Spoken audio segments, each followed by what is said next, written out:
Hi everybody, this is Karen and Kelly with Hyperform. We're here to talk about unilateral training for bilateral strength.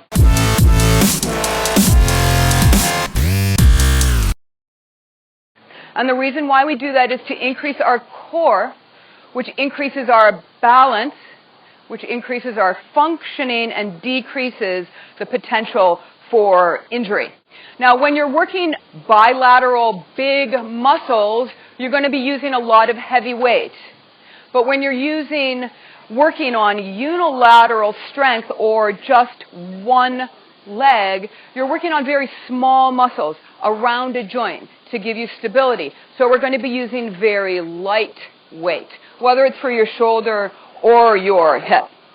Everyone feels like they have one side that's stronger than the other, one side that's more coordinated than the other, and that's because of muscle memory. You hear your coaches talk about neuromuscular memory, learning a better pattern, and we have a tendency to think about those patterns and do really well until we get tired in the middle of a WOD, and then all of our bad habits start creeping in.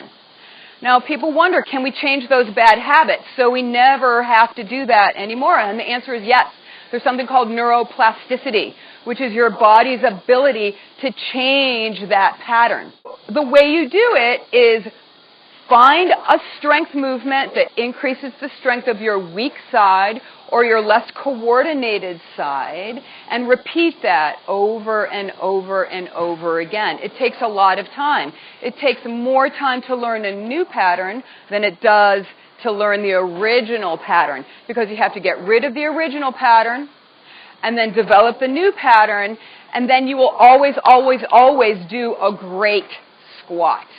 Now, in order for your body to make those neurological changes, you need to think about nutrition as well. So I'm going to throw this in there. Everyone hears about fish oil. Everyone hears about vitamin D. Everyone hears about choline, which you get from eggs and meat. These things decrease inflammation, but they also increase the communication between your brain and your body. So if you want your body to learn a little bit faster, you're going to think about those nutritional needs as well. Proprioception is a word that we use, which is your body and your brain knowing where you are in space. So the exercises that we do on Agility Day, where everyone feels all stupid doing this kind of stuff with the agility ladder, it's really important that you do it, because the more you do things that feel uncomfortable, the more your cerebellar activity is going to tell your body where it is in space. Once you know where it is in space, then you can work unilaterally well to change those neuromuscular patterns. All right, let's do some examples now. One of the very first things that you can do that we have all done before is a single-arm dumbbell push press. Kelly's going to take that weight, which is relatively light, and she's going to do a push press for me. Well, that's a shoulder press, and that works well also, and do a push press. That's great. The goal is to keep the elbow in, the core tight, and the body facing forward without rotating off to the side at all. Several of those on one side, and then you do it on the other side as well. We're always training for both sides. Don't change the weight. It'll be lighter on one side and heavier for you on the other side. Awesome.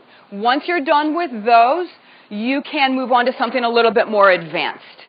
With your right hand and your right leg in a lunge position, Kelly's going to have her body straight forward towards the wall. She's going to press that barbell up, keeping her elbow in again. Her core is tight, and she's working her right shoulder with very light weight to increase the strength of the very small muscles in her shoulder. Once you feel like you've got security there, we're going to add a little bit of weight. And again, she's going to press straight up in a straight line. And Kelly, do one that's wiggly. We want to make sure that you're not pressing out and wiggling. And the way to do that is to keep a very tight core. Press again and back down. As you get stronger, you can do more and more weight with this one in particular. Both arms. Thank you. All right, for the lower body and the small muscles that hold your hips and your legs together, we can do a forward lunge, and we can do a backwards lunge. Once you're nice and straight with a good core, your body is facing forward, you can add a little bit of weight. Go ahead and grab a dumbbell. Adding the weight increases the stability and the strength of those small muscles that hold the pelvis and the leg together. There you go. I know a lot of you do forward lunges. Backwards lunges are a great way to do something that's a little bit more complicated. Another single leg job that we've been working on is the one leg dumbbell deadlift, kettlebell deadlift. We want to use really light weight because the goal is to be balanced and using the core to keep the body flat, facing the ground, without rotating or twisting out, will increase the strength of those hip muscles as well. Very good. And then you would do it with the other side.